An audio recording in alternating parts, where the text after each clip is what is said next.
ಅಳಿಯಂದ್ರೆ ನಿಮ್ ನೋವು ನನಗ್ ಅರ್ಥ ಆಗತ್ತೆ, ಆದ್ರೆ ಮನೆಯವ್ರಿಗೂ ಅರ್ಥ ಆಗ್ಬೇಕಲ್ವಾ?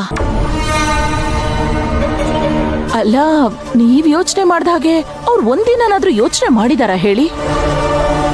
ಹೌದು ರೀ, ಈಗ್ಲೂ ಅಷ್ಟೇ ಒಳ್ಳೆ ಪಾರ್ಟಿಗೆ ಹೋಗೋ ತರ ರೆಡಿ ಆಗ್ಬಿಟ್ಟು ವಂಶಿ ಮನೆಗೆ ಹೋದ್ರು. ಇದೇ ತರ ಆದ್ರೆ ಇನ್ನೊಂದ್ ಸ್ವಲ್ಪ ದಿನ ಕೃಷ್ಣನ್ನ ಅವ್ರ ಜೊತೆಲೆ ಅವ್ರ ಮನೇಲೆ ಇರಿಸ್ಕೊಂಡ್ಬಿಡ್ತಾರೆ.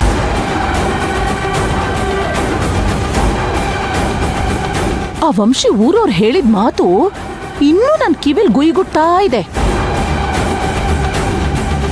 ಆ ವಂಶಿ ನಮ್ಮನೇಲಿ ಕಾಲಿಡ್ತಿದ್ದ ಹಾಗೆ ನಮ್ಮನೆ ಸಂತೋಷ, ನೆಮ್ಮದಿ, ಶಾಂತಿ ಎಲ್ಲ ಹಾಳಾಗೋಯ್ತು. ಅವಳು ಮದ್ವೆ ಮಾಡ್ಕೊಂಡು ಈ ಮನೆಗ್ ಬಂದ್ಲು, ನಮ್ ಕುಟುಂಬನೇ ಒಡೆದು ಹೋಯ್ತು. ನೋಡಿ, ನನಗೆ ನಿಮ್ಮ ಖುಷಿನೇ ಮುಖ್ಯ. ಯಾರೋ ಬಂದು ನಮ್ಮ ಸಂತೋಷನ ಕಿತ್ಕೊಳಕ್ಕಾಗಲ್ಲ. ಅವ್ರು ನನ್ನ ಬಗ್ಗೆ ಕಾಳಜಿ ಮಾಡಲಿಲ್ಲ ಅಂತಂದ್ರೆ ನಾನು ಅವ್ರ ಜೊತೆ ಹಾಗೆ ಇರ್ತೀನಿ. ಅವ್ರು ಏನೋ ಹೇಳಿದ್ರು ಅಂತ ನೀವು ತಲೆ ಕೆಡಿಸ್ಕೊಳಕ್ ಹೋಗ್ಬೇಡಿ. ಆಗಲೇ ಲೇಟ್ ಆಯ್ತು, ಹೋಗಿ ಮಲ್ಕೊಳ್ಳಿ.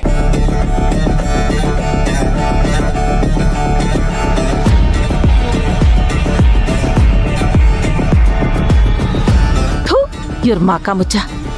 ಆದ್ರೂ ಮಾಯಾ, ಏನೇ ನಿನ್ ಆಕ್ಟಿಂಗು ಸಖತ್ತಾಗಿತ್ತು. ನಾನೇ ಸೋತ್ ಹೋಗ್ಬಿಟ್ಟೆ, ನೀನ್ ನನ್ನನ್ನು ಮೀರಿಸ್ಬಿಟ್ಟೆ ಬಿಡು. ಮಾಯಾ, ಹಾ ರೀ, ನಿನ್ ಗಂಡ ಕರಿತಾನ, ಹೋಗು ಹೋಗೆ. ಅಬ್ಬಾ,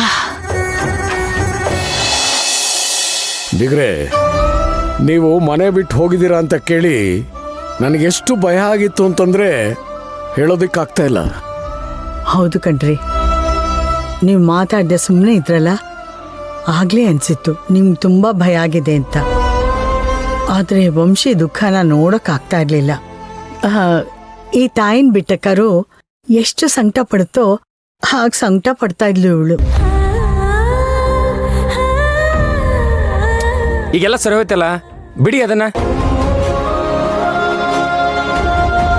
ದಯವಿಟ್ಟು ನನ್ನ ಕ್ಷಮಿಸ್ಬಿಡ್ರಪ್ಪ.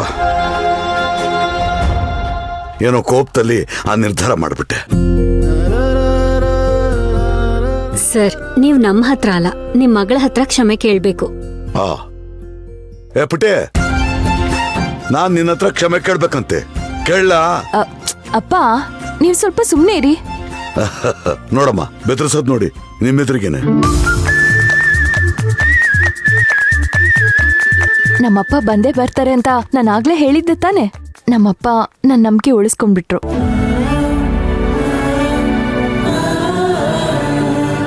ನಮ್ಮ ವಂಶಿ ಏನಾದ್ರೂ ಕಣ್ಮುಂದೆ ಕಾಣಿಸ್ದೇ ಇದ್ರೆ ಯಜಮಾನ್ರು ನೆಮ್ಮದಿಯಾಗಿರೋದಕ್ಕೆ ಸಾಧ್ಯನೇ ಇಲ್ಲ.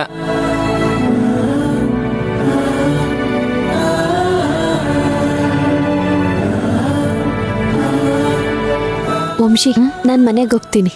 ನಾಯ್ನಾ, ಯಾಕಮ್ಮ ಹೊರಟ್ಬಿಟ್ಟೆ? ಇವತ್ತಿಲ್ಲೇದು ಹೋಗ್ಬೋದಿತ್ತಲ್ವಾ?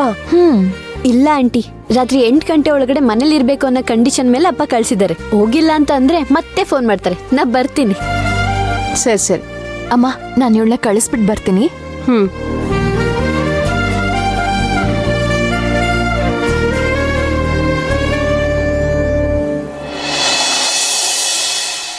ಅಲ್ಲ ಕಣೆ, ಇವತ್ತು ಒಂದಿನ ಇದ್ದು ನಾಳೆ ಹೋಗ್ಬೋದಾಗಿತ್ತಲ್ವಾ? ಸುಮ್ನೆ ಯಾಕೆ ಹೇಳು, ನಾನ್ ನಿಮ್ ಗಂಡ ಹೆಂಡತಿ ಮಧ್ಯೆ ಹಾಗೆಲ್ಲ ಏನೂ ಇಲ್ಲ, ಸುಮ್ನಿರು. ವಂಶಿ, ನಾನ್ ನಿನ್ನತ್ರ ಒಂದು ಇಂಪಾರ್ಟೆಂಟ್ ವಿಷಯ ಹೇಳ್ಬೇಕು. ಏನು? ಅದು ಕೃಷ್ಣನ್ಗೇಗೋ ನಿನ್ಮೇಲೆ ಮತ್ತೆ ಮನೆಯವ್ರ ಮೇಲೆ ಅಭಿಪ್ರಾಯ ಚೇಂಜ್ ಆಗಿರುತ್ತೆ.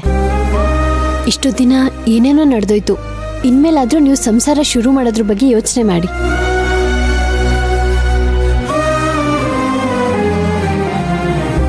ಮದ್ವೆ ಆದ್ಮೇಲೆ ಮೊದಲನೇ ರಾತ್ರಿ ನಡಿಬೇಕಾಗಿದ್ದು ಇನ್ ಮುಂದಾದ್ರೂ ನಡೀಲಿ. ಇದನ್ನ ಜಾಸ್ತಿ ಮುಂದೂಡಕ್ ಹೋಗ್ಬೇಡ, ಆಯ್ತಾ? ಏಯ್, ನಿನ್ಗೆ ಹೇಳ್ತಿರೋದು ಕಣೆ, ಸುಮ್ನೆ ಮೂತಿ ಒಬ್ಬಿಸ್ಕೊಂಡು ನಿಂತ್ಕೋಬೇಡ. ಚಿಕ್ಕ ಚಿಕ್ಕ ವಿಷಯಕ್ಕೂ ಈ ತರ ಕಿತ್ತಾಡ್ಕೊಂಡು ಮುಂದೂಡೋದು ಒಳ್ಳೇದಲ್ಲ.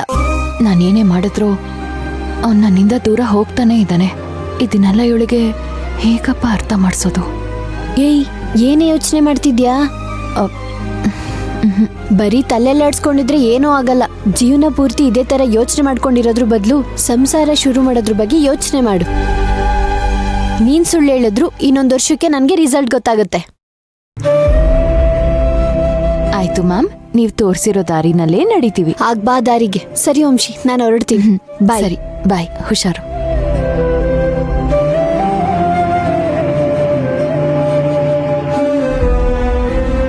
ಅವನ್ ನೋಡಿದ್ರೆ ನಾನೊಂದ್ ತೀರಾ ನೀನೊಂದ್ ತೀರಾ ಅನ್ನೋ ತರ ನಿಂತಿದ್ದಾನೆ.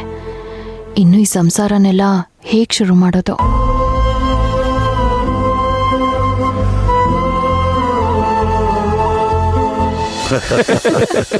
ರೀ ಆಗ್ಲೇ ಅಡ್ಗೆ ಮಾಡ್ತಿರ್ಬೇಕಾದ್ರೆ ನಿಮ್ ಮಗಳು ಏನಂದ್ಲು ಗೊತ್ತಾ? ಏನ್ ಹೇಳಿದ್ಲು? ಏನ್ ಹೇಳ್ತಾಳೆ, ನಾವು ಬೇಗ ಅವಳಿಗೆ ಮದ್ವೆ ಮಾಡ್ಲಿಲ್ಲ ಅಂದ್ರೆ ಯಾರ ಜೊತೆಲಾದ್ರೂ ಓಡೋಗ್ತಾಳಂತೆ.